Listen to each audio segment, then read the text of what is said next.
Hi guys, this is Hirosaki. This story is all about what if Naruto was the Dark Phoenix of Konoha. Naruto has a big secret: he isn't the dead last he appears to be. But why would he show that before he is ready to deal with the stones the council loves placing in his way? The Sandaime, having opened his eyes, will do his best to make sure that Konoha will retain the will of fire. Before we start, kindly like and subscribe to this channel and look over the description box for the author of this amazing storyline. Welcome aboard. Chapter 17, Mission to Wave Country. Team 7 met at the main gate at 7 in the morning. Kakashi had informed Sakura what she needed for the mission, as he didn't want to waste time with her having to stock up on things today. Sasuke, he knew, was properly prepared for a 2-week-long mission like this one. They would need about 2 days to reach Wave Country at civilian speed. Naruto was always over-prepared. No need to worry there. A few minutes past 7, the team set out for the mission. Naruto had read the bingo book from Root yesterday and was prepared for all the ninjas that could await him. He had sealed more weapons for this mission than the last C rank to be prepared to take out hundreds of thugs. Out of the village, Naruto made 10 shadow clones that transformed in small birds and took off, scouting ahead. For some hours nothing really interesting happened. Sakura tried to make small talk with Tajuna, trying to find out more about Wave Country. Naruto had pondered the use of telling Kakashi his information, but had decided to not to. He wanted to do this mission, and if he informed his sensei about the higher rank, the team wouldn't get it. And between Kakashi and him there was no missing nin that Gato could have hired that they couldn't take out. After all, Gato was greedy as hell. More than a normal jonin he wouldn't hire if at all. 3 hours into their travel, one of his shadow clones dispersed. Naruto signaled Kakashi with hand signs about the potential threat in form of 2 ninjas hidden in a puddle. Kakashi signaled back to continue without alarming anybody. Naruto confirmed the order. After 20 minutes they reached the puddle Naruto's clones had informed him about. The team passed the puddle without Sasuke or Sakura reacting to it. Really, they obviously needed to train more on situational awareness. It had been warm for the last week. A puddle in the middle of the road was simply impossible with those conditions. Soon after they had passed the puddle, the 2 ninjas jumped out and attacked Kakashi with a blade chain, tearing him to shreds. Or at least that was what Sasuke and Sakura saw. Naruto, being immune to genjutsu of that level, saw a replacement with a log. Sakura's screams were tuned out when he quickly analyzed the reason for Kakashi's actions, which made him conclude Kakashi wanted to know the ninja's target, and perhaps test his team under fighting conditions. Sasuke left. Sakura, guard Tajuna, I take right. Naruto commanded, which his teammates immediately followed. Sasuke rushed at the left opponent, Naruto at the right one, and Sakura took position in front of Tajuna with a kunai in her hand. Sasuke pinned the chain of the 2 ninjas, who wore breathing masks and had kiri headbands, to a tree with a shuriken, which he enforced with a kunai. Naruto meanwhile had reached his opponent and was going for a quick kill. He pushed wind chakra through his kunai, and once he was inside the ninja's guard, he slashed at the throat. Having enhanced the kunai with wind chakra, taking the ninja by surprise with his speed, Naruto cleanly cut off the head. Sasuke meanwhile had involved his opponent in a taijutsu fight. While the ninja tried to get past him all the time, Sasuke was obviously winning. Finally, he kicked his opponent in the kidneys, which made him fall down in pain. Just when the other ninja tried to stand up, Kakashi appeared and took care of the ninja, knocking him out. Sakura looked immensely relieved that Kakashi was still alive. Naruto had to collect himself for a moment. While he had killed animals before without problem, killing a human was still different. He knew it was kill or be killed in this world, but the first kill was still difficult. Hopefully he would be able to take out the thugs. Sakura looked at the corpse at Naruto's feet in horror. Sasuke looked indifferent. He had seen others being killed before after all. Good job, everybody. That was a perfectly executed reaction to an ambush. Naruto, are you okay? Kakashi asked concerned. I'm okay, Kakashi-sensei, just give me a minute to get it straight in my head. Naruto requested, trying to calm his feelings down. Talking about killing was definitely easier than doing the deed. But if he wanted to become a good ninja, he would need to do it again. And in Wave there waited a bunch of thugs that he would have to kill to free the country. Kakashi nodded towards Naruto, resolving to talk to him later about his obviously first kill. Then he turned to Tajuna. You didn't tell us that ninjas were after you, we were only informed about bandits and the like. He confronted Tajuna. I don't know what you're talking about. Tajuna tried to evade. Oh, that's easy. I knew about this ambush 20 minutes before it happened from Naruto. His scouting clones had informed him about 2 ninjas hiding in a puddle on our way. I replaced myself with a log when they attacked and let my team handle things for 2 reasons. First, I wanted to see how my team dealt with a situation like this, and second, I wanted to know their target. Were they after one of us or after you? Those ninjas tried to get to you from the start. So, I want a very good explanation for this or I'll take my team back to Konoha. With you lying about the rank of the mission, you broke the contract you made with Konoha. Kakashi informed Tajuna. Okay, there is a super dangerous man after my life. You've probably heard about him. His name is Gato. Tajuna confessed. President of Gato Shipping. Currently ranked 5th richest man in the elemental nations. Naruto stated. Suspected to be involved in criminal activities, but it could never be proven. Yes, that's him. He came to Wave Country a bit more than a year ago. First, we didn't think anything about it, but he soon had bought up all the shipping industry of our nation. You see, Wave Country is an island, so we are dependent on the shipping to get goods. But that wasn't the worst part. He used his monopoly to drain the country dry. The people live in poverty. Many lost their houses to Gato. Who protests is killed. He takes what he wants with his hired thugs, making sure nobody dares to oppose him.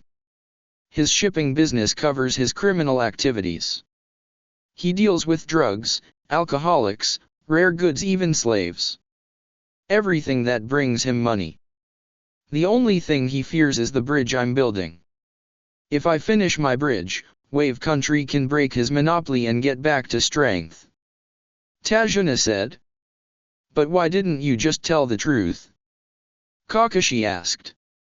That's easy to conclude. Wave Country was sucked dry. They didn't have more money than for a C-rank mission if they poured all their money in the bridge to get their freedom.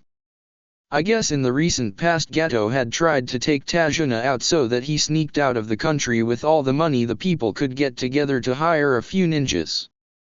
He hoped he would get ninjas strong enough to protect him while he finished the bridge. And if Gato had just used his thugs, he would even have been lucky that that was true. But those 2 are the demon brothers, missing ninja from Kiri. Be ranked in the bingo book. Bounty for 1.000.000 Ryo, bounty for both 3.000.000 Ryo. Naruto cited from the bingo book he had read. Tajuna nodded. He's right. In the past Gato only used thugs. There are rumors that he hates ninjas because they are so expensive. I wasn't sure if he would hire ninja to take me out. And we really are super poor. Even our daimyo has no money. All the money I gave Konoha is from the people. And it is all we could afford. We put everything else into the bridge, it's our only hope. Tajuna said. You still shouldn't have lied. If you had told the Hokage the problem, he would have come up with a solution. Kakashi said. Now we still have the problem that this mission is too much for this team. I am for continuing, Kakashi-sensei. This is not just a mission where the client wanted to save money. This is about a whole country going down the drain because one greedy bastard wants to fill his pockets even more than he already has. And we can't afford that people think Konoha would let a country fall to such a man.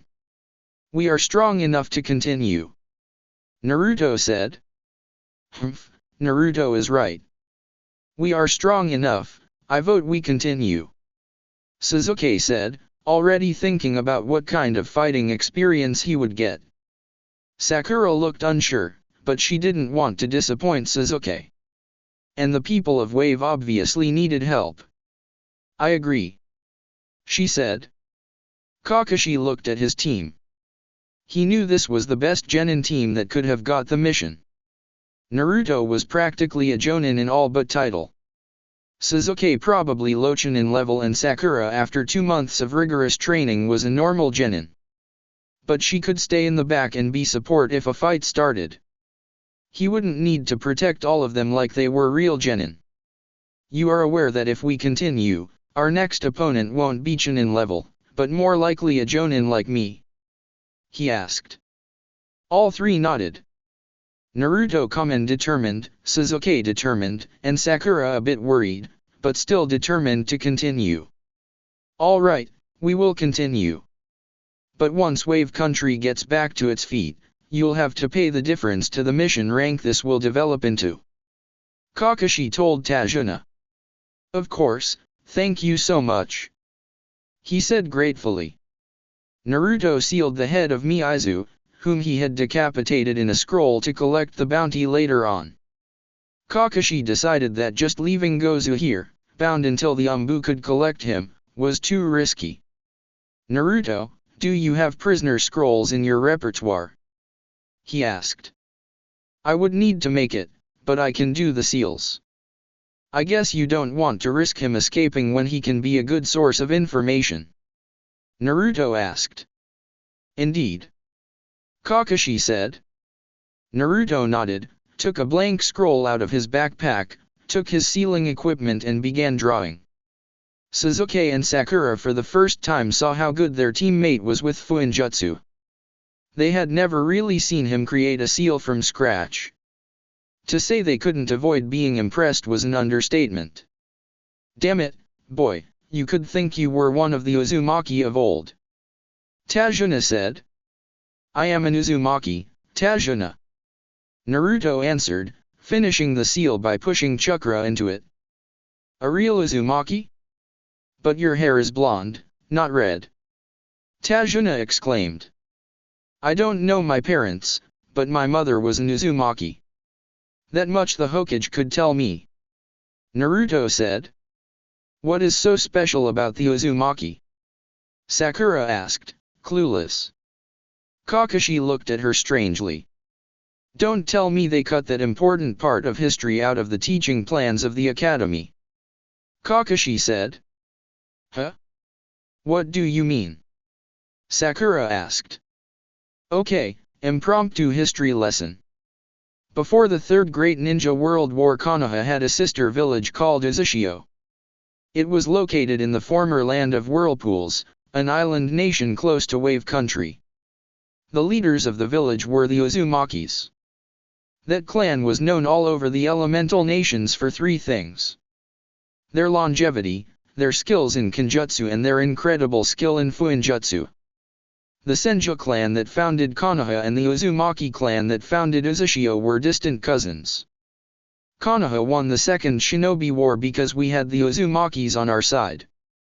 But then, shortly before the Third War started, Iwa and Kumo decided that to have a chance against Konoha in the Third War, they needed to eliminate our strongest ally, Uzushio. They kept their attack plans completely secret. But they didn't expect the opposition they would have to face in Uzushio. All the ninjas there were exceptionally strong. The village was much smaller than Konoha, but their ninjas were all at Jonin level if they had a few years of experience. They managed to send the Genin level ninjas away to evacuate the civilians. Sadly, not all of those convoys managed to escape, but many did. The united forces of Iwa and Kumo attacked relentlessly for 3 days.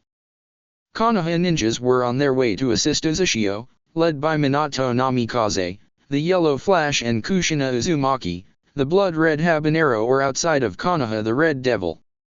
But they were too late. They reached Uzushio on the fourth day when the last Uzumakis, who had held out to give the civilians a chance to get as far away as they could and hoped that Konoha would reach them to help in time, had fallen to the enemy. But Iwa and Kumo didn't get a great win from this battle. They lost 10 times the ninja Uzushio had lost. It was that battle where my sensei earned his name of Yellow Flash and Kushina got her name of Red Devil. They tore the remaining ninjas down. It was nothing but a bloody massacre. The weakened ninjas from Iwa and Kumo, while still having the numeric advantage, were no match for those two and the rest of the Konoha forces. They were killed to the last member. In remembrance of our failure to reach Uzushio in time to help them, like they did for us in the past, Konoha wears the spiral of the Uzumaki clan on the back of our Chunin and Jonin vests. While the crest of the Uzumaki clan is white like on Naruto's shoulder, the symbol on our vests is red to always remember that battle. Kakashi said. So he too is from a nearly extinct clan. Sasuke realized. Sakura was solemn. She hadn't known about that. And it seemed to have been a really important historic event. Why wouldn't the students at the academy learn about it? Naruto had taken in the story calmly. He had already known about it. It was a big part in both of his parents' journals. But hearing it from Kakashi-sensei was still something different. The journey continued without incidents until they reached the coast where Tajuna had organized for a boat to transport them over to Wave Country. The man who steered the boat was extremely nervous, despite them having cover from the early morning fog. When they passed the bridge, Naruto couldn't help but let out a soft whistle. Damn it, Tajuna! That really is one impressive bridge, he said. Thanks. I told you I'm a super bridge builder, Tajuna answered. Once they reached land, the fisher wished Tajuna luck to get home safely while Tajuna thanked him for his help. Naruto sent out a new batch of clones transformed into birds to scout the island. He needed to have a good reason to know certain things after all. Identifying missing nins from a bingo book was no problem. Kakashi knew he was always over-prepared. But knowing about the political and geographical highlights of Wave Country if he didn't send out scouts wouldn't be good. And honestly, taking out a camp of 500 thugs on his own while possible, would be much easier if his sensei helped. How far is your home from here, Tajuna? Kakashi asked. About 1.5 hours. Tajuna answered. Be on guard. It's probable that we will encounter opposition before we reach Tajuna's home, Kakashi warned. His students nodded. They walked surrounding Tajuna. Naruto at point, Sasuke left, Sakura right and Kakashi behind Tajuna. Half an hour into their walk, Naruto threw a kunao into a bush, then looking into a different direction, then somewhere else. We have company, Kakashi-sensei, Naruto stated. Location? Kakashi asked. Changing at a fast pace, Naruto said. Hidden in the trees, Zabuza Momokai was really impressed. He wouldn't have thought that a team like this was protecting the bridge builder. He had found the remains of Miizu, but not of Gozu. And from Miizu he could only tell that his head had been cut off cleanly. No other injuries. Probably Kakashi's work. But the blonde was definitely a censor. That could be a problem. Otherwise, he didn't look that special. The team seemed to consist of genins. He decided to introduce himself properly and hauled his giant sword through the air at the group. Down! Kakashi shouted and pulled Tajuna to the ground. Sasuke, Sakura, and Naruto were drilled to immediately react to their sensei's orders and went down. Naruto in the position of a push-up, so he jumped up again after the sword had sailed over his head, ready to defend. My. I didn't expect somebody like you here, no wonder the demon brothers couldn't fulfill the mission. Zabuza said, standing on his sword, which was stuck into a tree. Zabuza Mamakai, demon of the mist. Kakashi said. Ah, you've heard of me. Well, I have to ask you to hand over the old man to me. I'm not after you and your brats. If you do, I'll just let all of you run home. Zabuza said. Sorry, can't do that. It's our mission to protect Tajuna. Kakashi said. A pity. Zabuza said. Sasuke looked like he wanted to attack this new opponent, but Kakashi held him back. No, this one is not like the two before. Against him I need to go all out. Release your seals and protect Tajuna. Naruto, you're in command. Kakashi said and pushed up his headband, revealing the Sharingan. Oh, the Sharingan this early on, I'm honored. I've heard about you too. When I was still in the Umbu of Kiri you were in our bingo books. You're known as the copy ninja. The man who has copied 1,000 jutsus. Zabuza said. Zabuza let loose a high amount of killing intent. He was really surprised when none of the genin reacted to it, but countered it. Especially the blonde didn't seem bothered at all. He had taken the other two and positioned them around the old man. You'll have to do better than that, Zabuza. Those are my students and I've put them through harsh training. You didn't expect me to let them go on C-rank missions without being used to killing intent. Kakashi mocked. Interesting. You seem to have some talented ones there. But can they really succeed in this harsh world?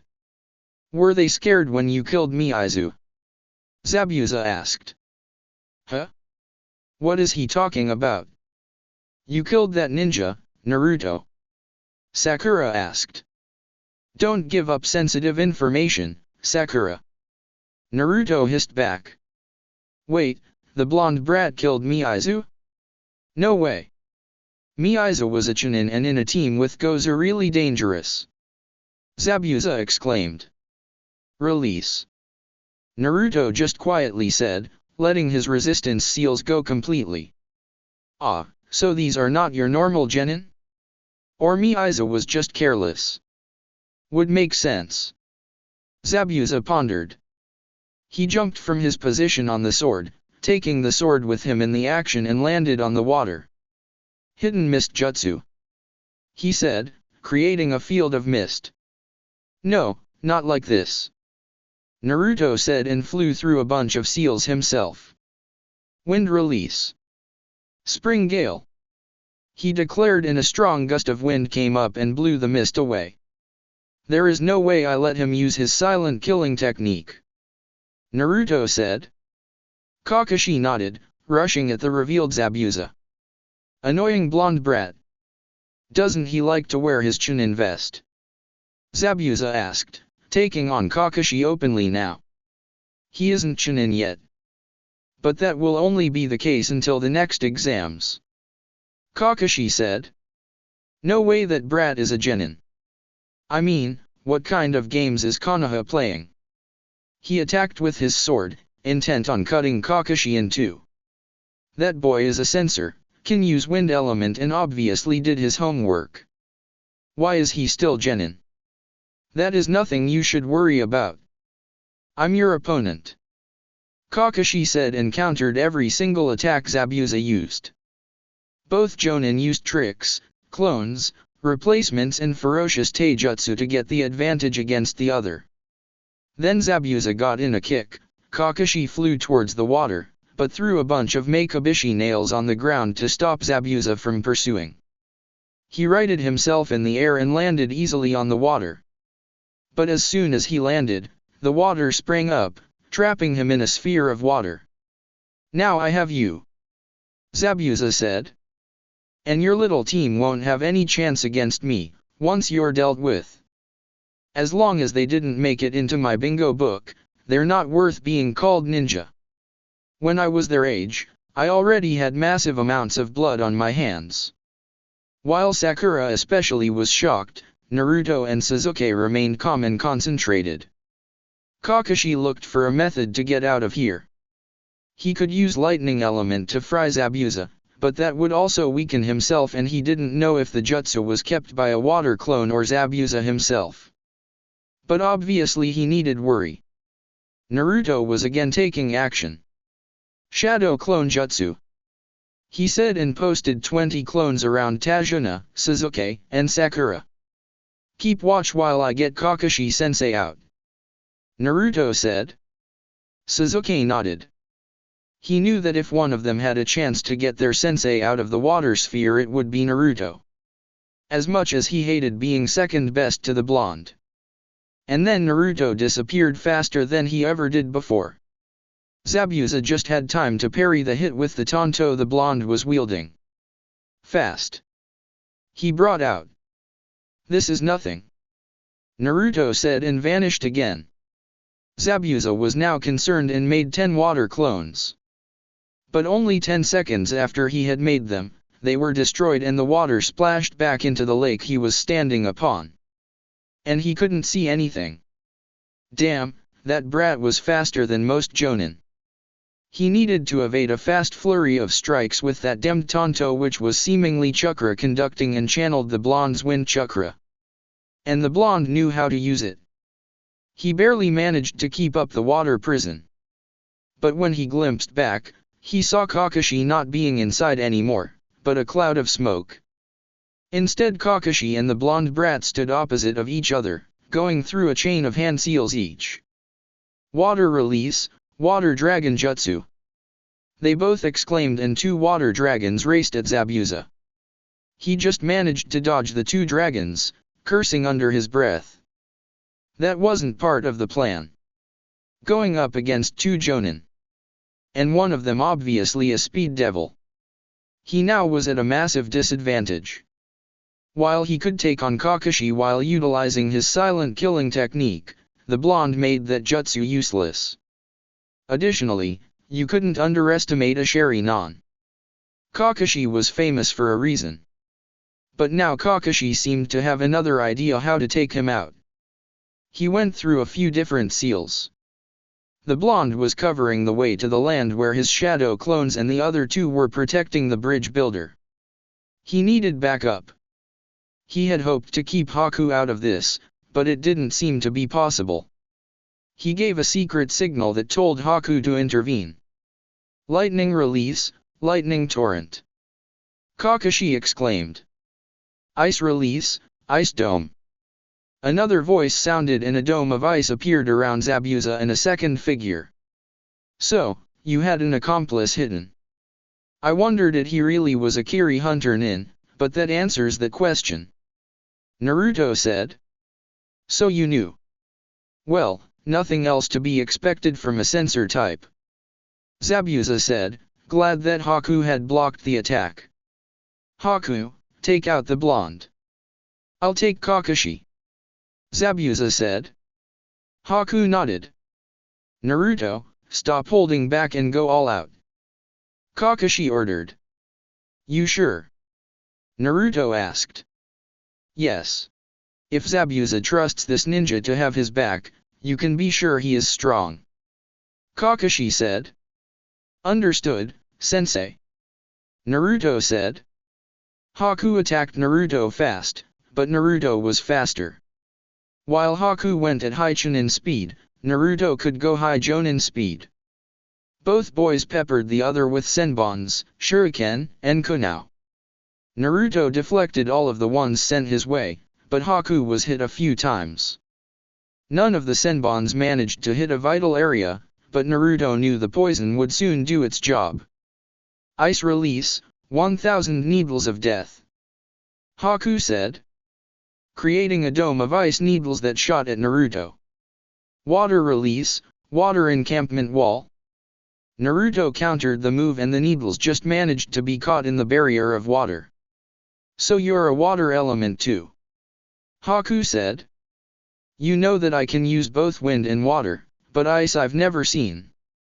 A bloodline limit, Naruto guessed. Indeed.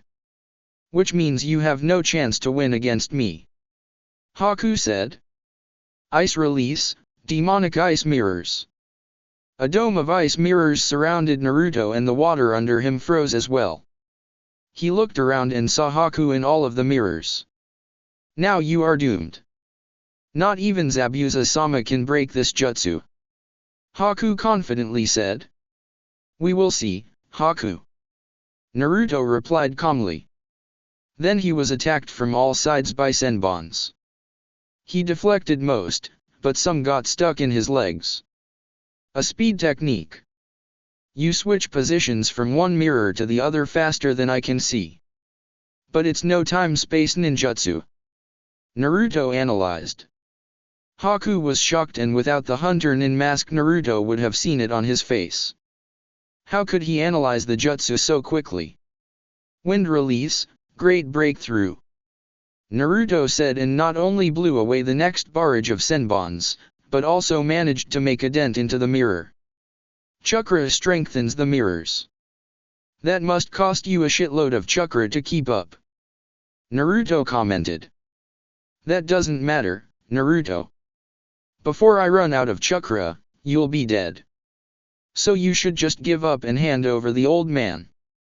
It would save your and your team's lives. Haku offered. No, thanks, Haku. I'd never just give up a mission because things get a little bit complicated. The last jutsu was just a test run. Now I know that my other jutsu can break these mirrors. He stated confidently. Not even Zabuza-sama could get out of here. Haku said. Well, then you'll just have to see if you don't believe me. Naruto said, and concentrated chakra in his hand before he threw a three-pronged kunao at a mirror and disappeared. Raise non! He exclaimed and pushed the spinning ball at the mirror. The mirror resisted exactly 5 seconds before rips appeared on the surface and it finally broke into pieces. Naruto used his normal high speed to reach the other mirrors, and soon the whole dome was in shards. Impossible! Haku whispered, but was soon forced to dodge Naruto's sword attacks. Meanwhile Zabuza was losing his cool in Kakashi's game of Copy the Demon. He completely brought Zabuza out of his cool, and in the end, he nailed him with a giant waterfall jutsu and pinned him to a tree with kunao. Can you see the future? Zabuza asked, annoyed. Yes, and your future is death. Kakashi said, ramming the kunao into Zabuza's chest. He heard an outcry of pain out on the lake, and when he turned around, he saw Naruto had also ended his fight. A minute later he was walking towards the shore, carrying a bound opponent on his shoulder. Any problems, Naruto? Kakashi asked. Not really, Kakashi-sensei. But his demonic ice mirrors afforded a bit more power than I originally had thought to break. Naruto answered. Chapter 18, Naruto's Real Level. Sasuke and Sakura were shocked. Never had Naruto shown that kind of power and skill before. Sasuke was fuming in jealousy.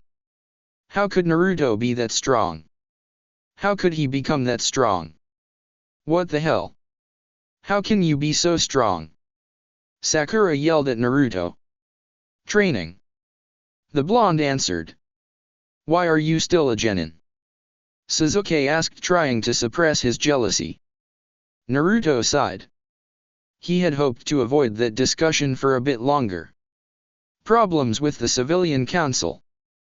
They hate me for some reason, and before I wasn't strong enough to be absolutely sure they couldn't prevent me becoming a ninja. I didn't want to risk early graduation. As a ninja, the Hokage is the only one with power over me. But with the real genin test being a hurdle to take, I couldn't risk being screwed over on purpose. I could have graduated easily with 10, but then the sensei would probably have intentionally failed my team. The only one the council would never have let fail was you, Sasuke. That's the reason I pretended to be the dead last. I wanted to be placed on the same team like you to not give the council a reason to try and screw me over. Naruto said. Why would they do that? They aren't like that. Sakura protested. Naruto finally cracked. he was still high on adrenaline and he had to keep his emotions bottled up for a long time. Yes, they are, and your mother is one of the worst members. I've been kicked out of the orphanage I lived in with 5 on orders of the council.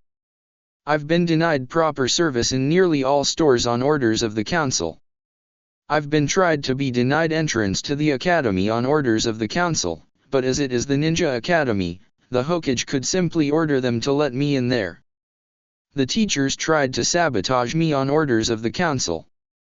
And the military police also did their very best to make my life miserable. They never persecuted anyone who beat me up. The culprits got off on flimsy excuses or were forced to pay a small fine. And they themselves were part of 98 of 100 attacks on me. You wanted to know why I dislike you. That's your reason.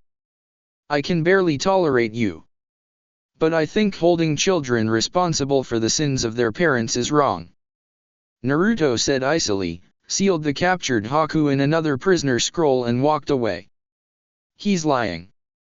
Kakashi-sensei, he's lying. Sakura screeched. No, he isn't, Sakura. Everything he said was the truth. Kakashi reprimanded her, shocking her. Normally, if there hadn't been prejudices against him, Naruto would already be Jonin by now. You have seen that he is much stronger than any of you. We just kept the true difference a secret to not discourage you. Naruto's strength isn't the result of some bloodline limit or secret ability his family has. It is the result of thousands of hours of blood, sweat, and tears. And Sasuke, what he said about your clan is also true. The Uchiha didn't behave honorably when Naruto was concerned. He hates your clan and he has every reason to do so. They were some of the ones that cried the loudest to have him killed for something he had no control over and which saved the village. But he was made the scapegoat for an event the village couldn't deal with when you were still infants. So it would be in your best interest to not antagonize him. Kakashi stated. Sasuke had problems believing his sensei's words. He had adored his father and his clan, he had wanted to become like his father, but hearing that he had allowed to let a boy his age be beaten by Uchihas and other villagers, didn't sit right with him. That was not honorable and didn't prove the Uchiha superiority at all. Itachi had been at odds with his father for some time, was that the reason?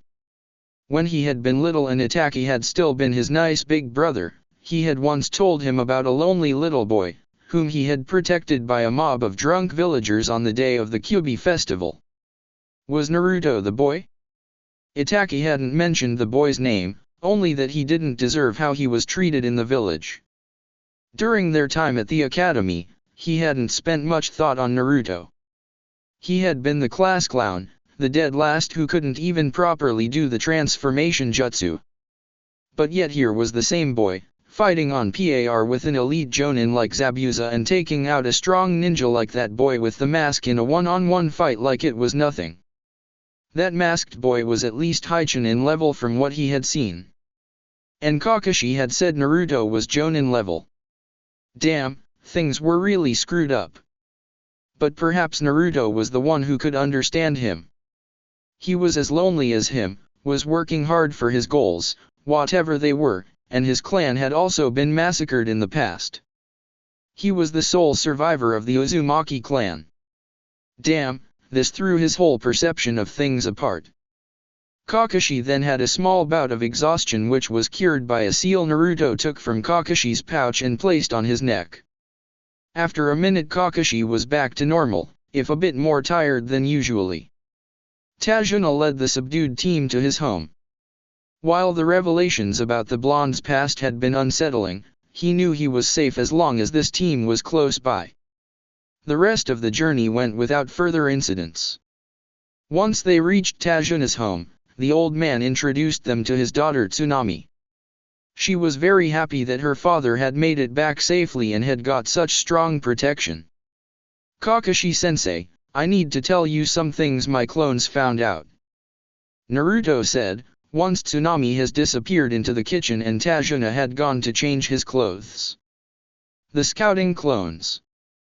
Kakashi asked. Yes.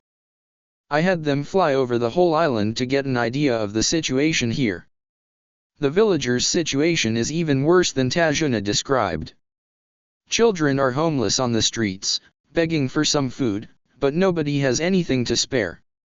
People are forced to leave their homes by thugs if they can't pay the absurd amounts of money Gato demands as protection fees. There are nearly no fields where corn or vegetables are grown, and if they are surrounded by Gato's thugs. There are 2 locations where those thugs live. A camp on the other side of the island and a base close to this town. My clones assume that in the camp are perhaps 500 of those thugs, and in the base probably the same number. Now that we have taken out Zabuza and Haku, I fear Gato could mobilize those thugs to take care of the problem that Tajuna poses himself. Naruto reported. That's really bad. And even if I called backup from Konoha, they wouldn't be here on time. Damn, that only leaves one option really. Kakashi said, and Naruto nodded. What are you talking about? Sakura asked, confused, while Sasuke's face had gone hard. Assassination. Sasuke said. Correct, Sasuke. I will have to leave you and Sakura here to protect Tajuna and his family. Naruto and I are the only ones skilled enough to take out those amounts of thugs. Barricade the house and take shifts sleeping. Naruto can leave you a few shadow clones, but he needs all his chakra for the mission. Kakashi said. We first need more detailed information on the 2 bases. The camp seems to be a normal one with tents and a few barracks. But you never know. And I also can't tell from the short investigation my clones did if there might be other ninjas Gato has hired. Naruto said. Okay. I'll send one of my summons off to Konoha to inform the Hokage. He will probably reach the village in a day if he runs the whole distance. Then we could have backup here in 2 to 3 days. Depending on how fast Gato acts, that could be just early enough for us. While the normal thugs are no problem for ninjas, these numbers are concerning. Naruto, get 20 clones to map out the base and the camp. Do you have an up-to-date bingo book? Kakashi asked and got a nod from the blonde. Naruto walked out of the house and made 40 clones, transformed them in small birds. They would transform into something else once they were near the 2 bases, and sent them on their way. Okay, I should have the information we need in 2 or 3 hours. He said. Kakashi nodded. How many of the chakra storage seals do you have fully charged, sensei? Naruto asked. 5. Well, I'll need to recharge the one I already used, and I have the other 5 you gave me, but they also need to be filled. Kakashi said. You should probably do it now and then rest. But we still have a problem. If you need to use your Sharingan again, you tire too fast still. Naruto said. True, but no medic ever found a solution for me to turn off the eye. It stays activated all the time and drains my reserves more than it would normally do. Kakashi said, getting the interest of Sasuke. How comes you have a Sharingan? Are you an Uchiha, Kakashi-sensei? He asked. No, I'm not. That eye was a present from my best friend. It is a reminder of my biggest mistake. Kakashi said. Stop blaming yourself for that incident. Obito wouldn't want you to beat yourself up about it. In the end you did the right thing and went with him to save Rin. It was his decision to protect you and Rin. Don't you think he would rather you honored his memory by making sure it never happens again than dwelling on the past?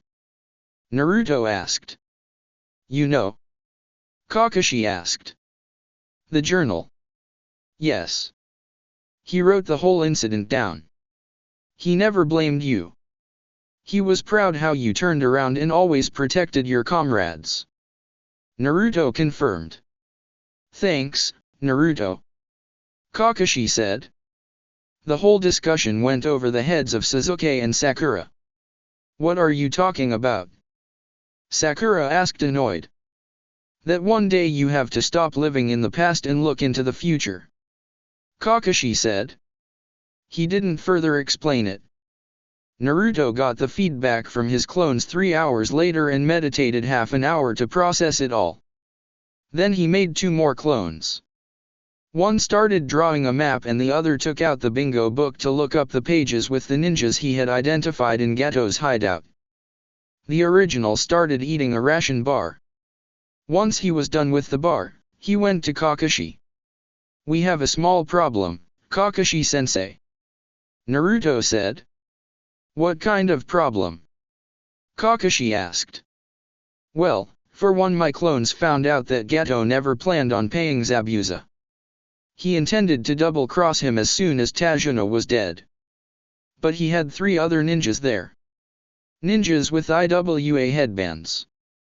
I don't know if they are just doing normal business with him or if they were hired to end Zabuza's job, but they could pose a massive problem. My clone is just looking them and the 4 missing nins that I saw up in the bingo book," Naruto said. "Why are IWA ninjas a problem? While we were at opposite sides in the war, that was 14 years in the past," Sakura asked. "It's because who is on our team? I have a massive bounty on my head from IWA for my part in the Third Shinobi War. If any IWA ninja can get away with it, they'll try to take me out for sure, especially as my sensei was the 4th Hokage. They hate no other ninja as much as the Yellow Flash, even if sensei died 12 years ago when he sacrificed his life to defeat the Kyuubi. And Naruto, unfortunately from a distance, could be thought to be related to sensei. They have the same hair color. If IWA even thinks there could be a relative of the Yellow Flash, they would attack on principle just to end any possible namikaze. You have no idea how many Yamanakas died shortly after the war just because they had a darker shade of blonde hair," Kakashi explained. "The Hokage had to change the teams that were assigned missions close to Earth Country to keep the Yamanakas away from there. I'll better change my hair color then for the mission. Perhaps red would go well. After all the Uzumakis had red hair." Naruto pondered. "No, that also doesn't work. You'll have to disguise yourself completely without relying on a jutsu. IWA ninjas are masters of spotting those.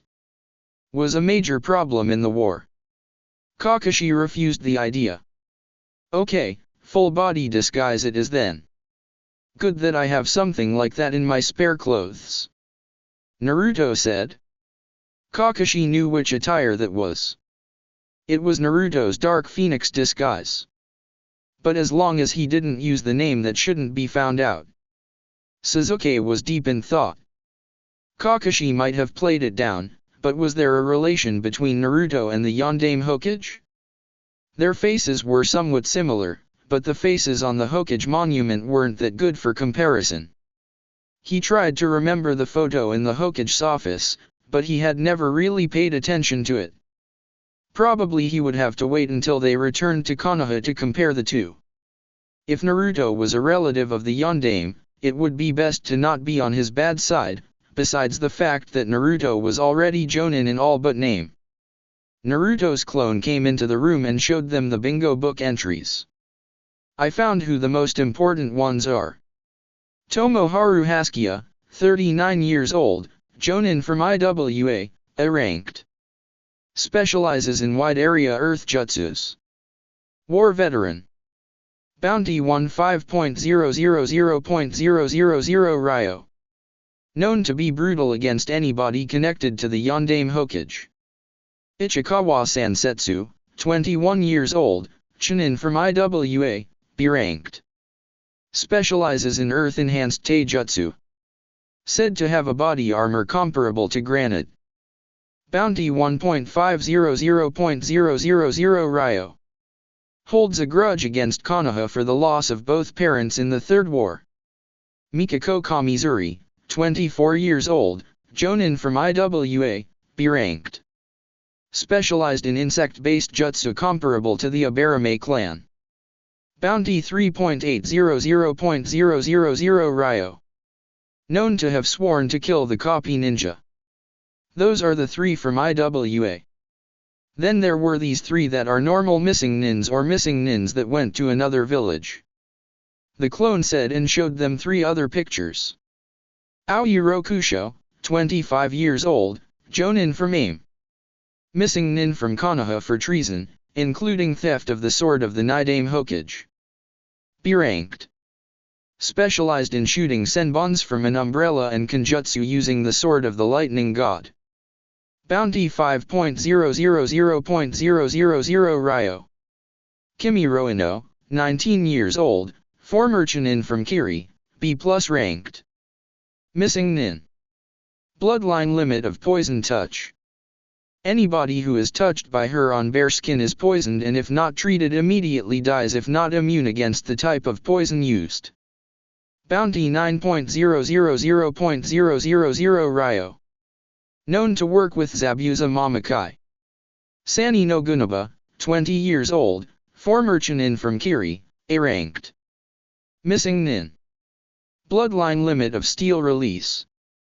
Can turn her whole body into steel. Also known as the living blade. Bounty 15.000.000 Ryo. Known to work with Zabuza Mamakai. The clone readout. That definitely poses a problem. If those ninjas interfere with our plan to infiltrate and assassinate the bases, it will be much harder to get this country out of Ghetto's grip. Were there others that weren't part of the bingo book? Kakashi asked. Yes, Aoyuro Kusho has a genin team with him. Didn't look too strong to me. If we're lucky and Ghetto doesn't find out about Zabuza's death that soon, the IWA nins might be gone. I can't imagine somebody like Ghetto working with regular ninjas. Those he can't really double-cross. That would only give him trouble from their villages. Naruto said. Yes, please keep an eye on things with a few transformed clones. I don't want to get nasty surprises. I remember Mikako. She's a hard opponent. She hates me because at the end of the war I managed to copy many of her clan's techniques and handed them over to the Abarame, the rivals of the Kamizuri. From there on the Abarames blocked every plan of the Kamizuri. Kakashi informed his students. Meanwhile at Ghetto's hideout, said business tycoon was frowning that there hadn't been any message from Zabuza. With the last information he had got, he knew that that cursed bridge builder was on his way back in company of some Konoha ninja. How he hated ninjas. But to fight them you needed another ninja or overwhelming numbers. Well, he still had the two girls that Zabuza had left behind because he didn't think he would need more support than that Haku boy. He feared they wouldn't be as effective as Zabuza. He could ask the IWA nins that were here at the moment to take the Konoha ninjas out. They held a grudge against them since their last ninja war after all, but he wouldn't be able to cheat them out of their money. Zabuza and his entourage were easy. Except for the Haku boy, all were in that bingo book, and if he double-crossed and killed them after the mission was fulfilled nobody would look into it any closer. And through a front man he had collected some nice bounties. Aoyu was a known missing nin from Konoha, so he could blame things on the Konoha ninjas, but the IWA ninjas were a problem. They had been the protection of the last shipment from one of his business partners in the land of Earth. They would return tomorrow with the return shipment. But if the Konoha ninjas were that strong, they might be the only ones capable of taking them out. But he didn't know who Konoha had sent. And he didn't know if Zabuza had failed or if things simply took longer after the Demon Brothers had been discovered. Boss, the bridge builder was seen to come back to his home accompanied by 4 ninjas with Konoha headbands. One of his minions reported suddenly. Well, that meant Zabuza had failed. Now he needed more information. He saw the IWA ninjas standing close by. That could be a chance to get them to help without hiring them. Perhaps there was a ninja with the group that they hated enough to attack without payment. Do you have a description of the Konoha ninjas?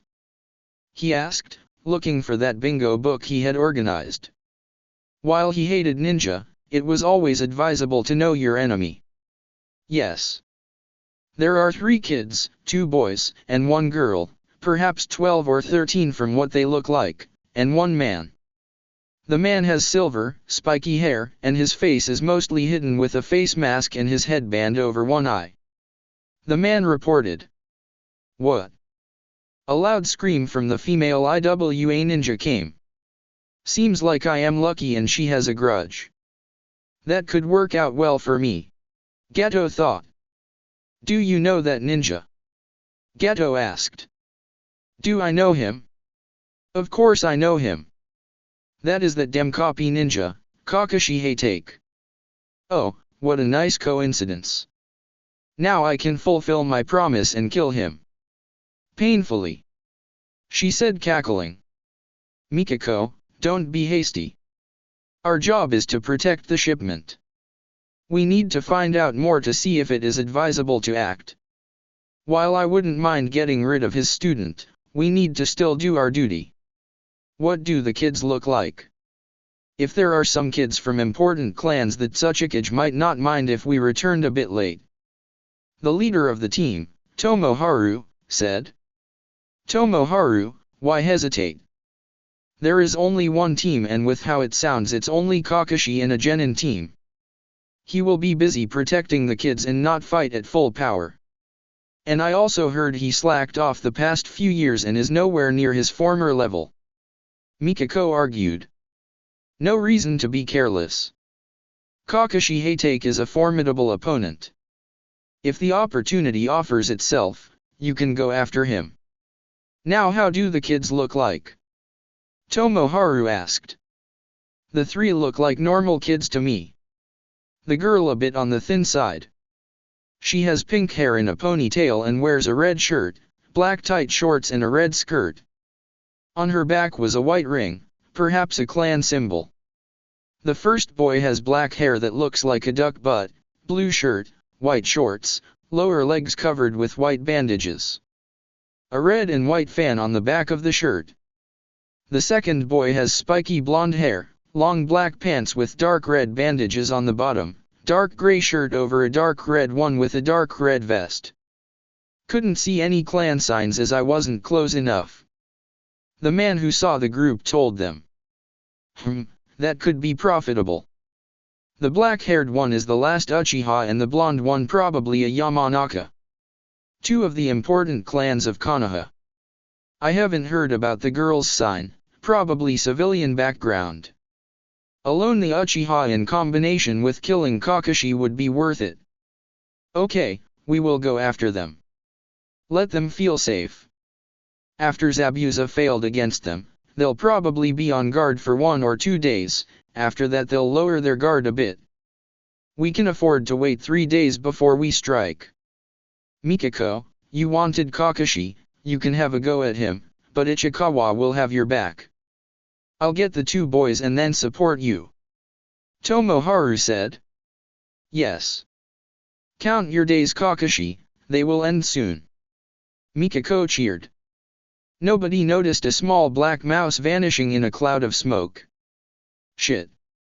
Naruto commented when the memory hit him.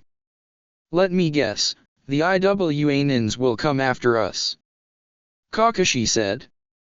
Yes, the Kamizuri is determined to kill you and their leader wants to kidnap me and Sasuke to take us to IWA.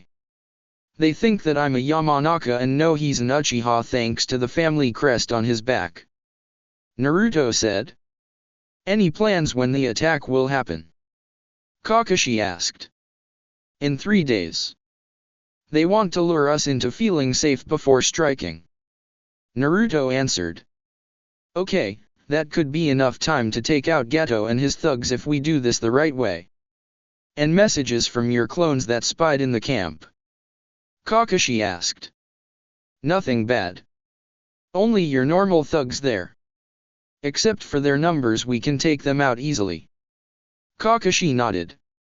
If we have to expect ninjas attacking us in 3 days, we will probably have to adjust our plans a bit. The camp is on the other side of the island, meaning an hour away on ninja speed. We can use that to our advantage. Perhaps we can avoid the AIM ninjas and the Kiri missing nins coming after us if we are fast enough. Naruto, we take out the camp and the base tonight. Can you get the maps done before then? Kakashi asked, shocking Sakura.